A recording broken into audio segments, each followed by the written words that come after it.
ಬಣ್ಣದಂತೆ ಶೋಭಿಸುತ್ತೀಯನು ಶೋಭಿಸುತ್ತೀಯನು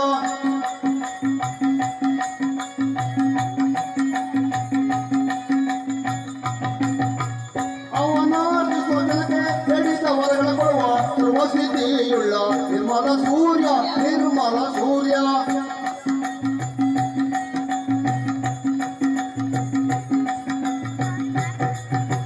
ರಾಜಗ್ರಾವು ಸೂರ್ಯ ಪ್ರಜಾರಜನು ತೇಜ ಭುಜಗದೊಳಗೆಲ್ಲ ರಾಜಾಯಿ ಮಾತು ರಾಜಾಯಿ ಮಾತು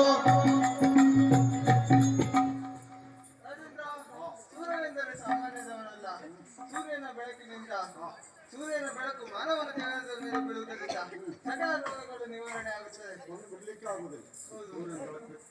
ಅಷ್ಟಲ್ಲದೆ ಇವನ ಬೆಳಕಿನಿಂದ ಸಕಲ ಜೀವರಾಶಿಗಳನ್ನು ಸಲಹುತ್ತಾನೆ ರಾಜೇಂದ್ರ. ಹಾಗಾಗಿ ಇವನೇ ಶ್ರೇಷ್ಠ ಎಂದು ಹೇಳುತ್ತೇನೆ.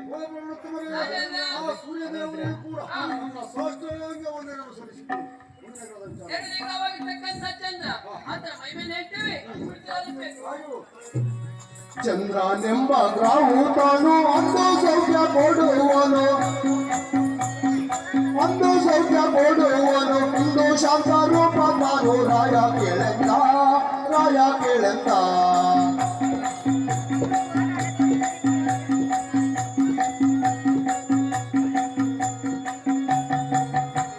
ತಿಂಗಳ ಜಾತಿಯವನು ಅವನು ಜನಕ್ಕೆ ಎಲ್ಲ ಯೋಗ್ಯ ತಾನು ಜನಕ್ಕೆ ಎಲ್ಲ ಯೋಗ್ಯ ತಾನು ಮಂಗಳ ಚಂದ್ರ ತಾನು ರಾಯ ಕೇಳೆಂದ ರಾಯ ಕೇಳೆಂದ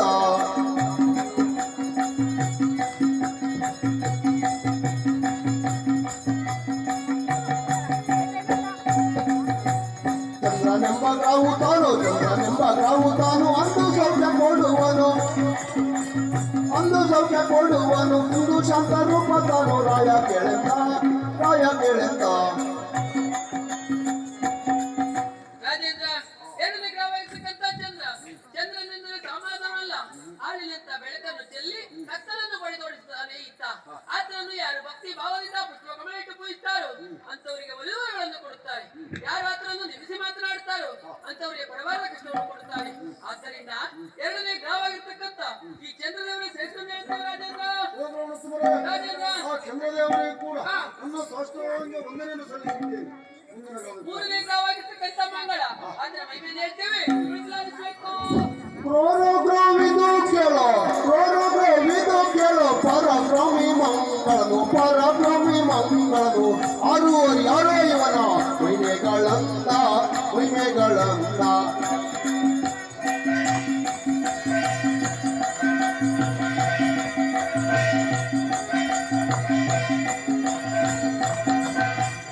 ಜಗದಳು ಮಂಗಲ ಸಂಗತಿ ಭಜಸೋರು ಹೋಗ ಸಂಪದ ಕೊಡುವ ಮಂಗಳರಾಯ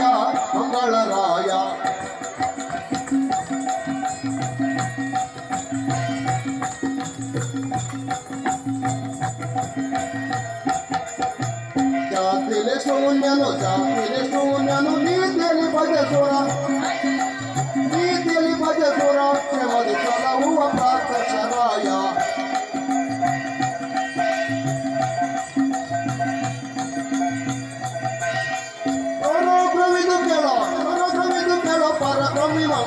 ಪರಕ್ರಮಿ ಮಂಗಳದು ಅದು ಯಾರೋ ಇವನ ಮಹಿಮೆಗಳನ್ನ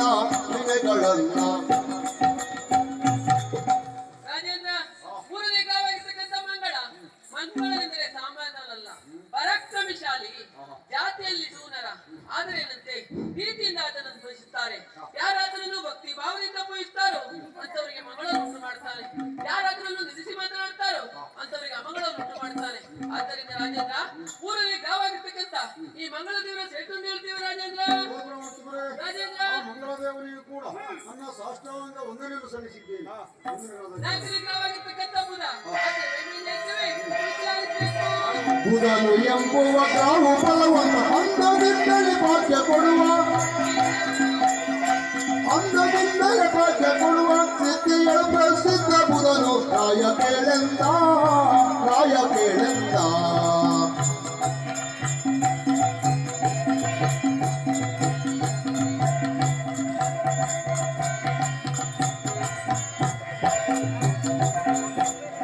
ತೋರಿ ಜಾತಿಲಿ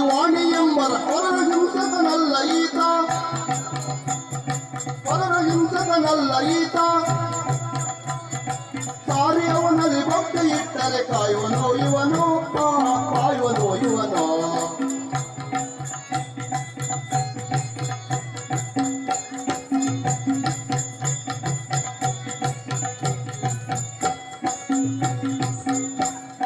ಬುಧನು ಎಂಬುವ ಗ್ರಾಮ ಬಲವಂತ ಅನ್ನದಿಂದಲೇ ಭಾಗ್ಯ ಕೊಡುವ ಅನ್ನದಿಂದಲೇ ಭಾಗ್ಯ ಕೊಡುವ ಸಿದ್ಧೇಳು ಪ್ರಸಿದ್ಧ ಬುಧನು ರಾಯ ಕೇಳೆಂತ ರಾಜೇಂದ್ರ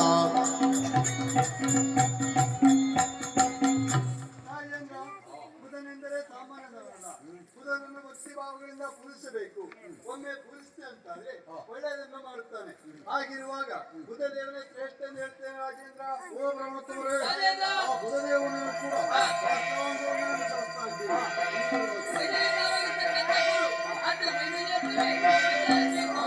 ಗುರು ಶ್ರೇಷ್ಠನೋ ಗುರು ಫಲವಂತ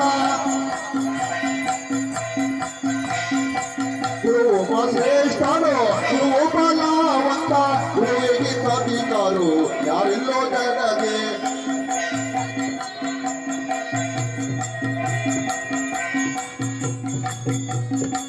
ಗುರುವಿನ ಮಹಿಮೆಯ ಹೇಳಲು ಸಾಧ್ಯವೇ ಗುರುವಿನ ಮಹಿಮೆಯ ಹೇಳಲು ಸಾಧ್ಯವೇ ಅರಿಗೂ ಆಳವಲ್ಲ ಎಳೆಯರಾಯ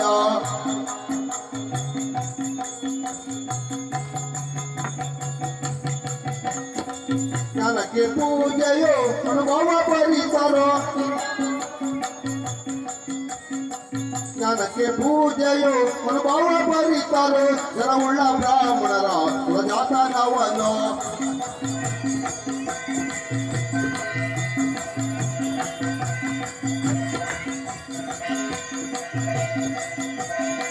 ಗುರು ಶ್ರೇಷ್ಠನೋ ಗುರು ಫಲವಂತ ಗುರುವಿಗೆ ಕವಿತರು ಯಾರಿಲ್ಲೋ ಜಗದೆ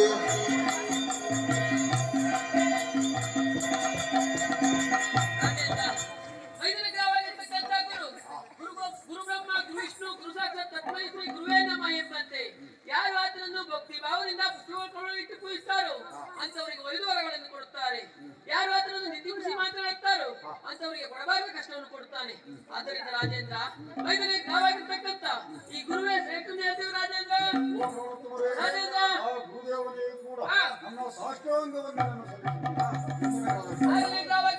ಶುಕ್ರ ಆತನ ಮಹಿಮೆ ತಿಳಿದ್ದೇವೆ. ಶುಕ್ರನೆಂಬುವನಿವನು ವಿಕ್ರಮರಾಯ ಕೇಳು ಸಾಗರ ದೈತರಿಗೆ ಆಗಿತ ನೀಯನು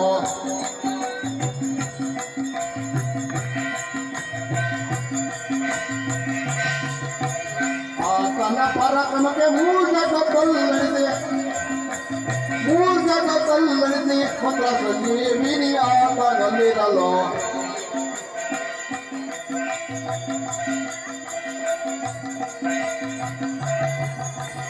ಅವನ ಆತಿಸೋದನಕ್ಕೆ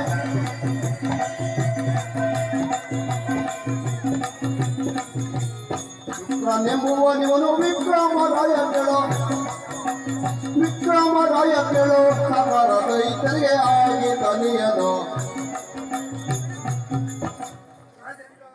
ಶುಕ್ರನೆಂದರೆ ಸಾಮಾನ್ಯದವಲ್ಲ.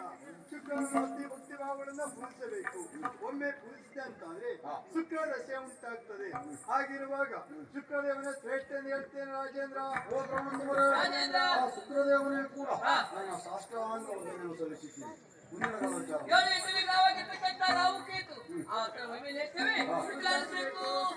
ರಾಹು ಕೇತುಗಳೆಂಬ ರತ್ನ ಕುಲದವರು ಬಹುಮದೇನರಿಗೆ ಪಡೆಸುವರಿವರು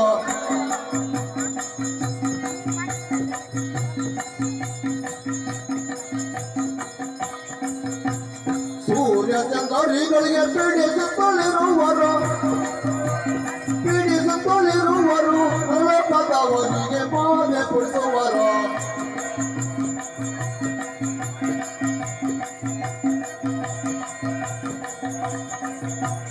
ರಾವು ಚಂದನ್ನ ಪಿಡಿದು ಕಾಡುವುದು ಕೇಳಿನ್ನು ಸೂರ್ಯನ ಪಿಡಿದು ಬಾಧೆ ಕೊಡಿಸುವರು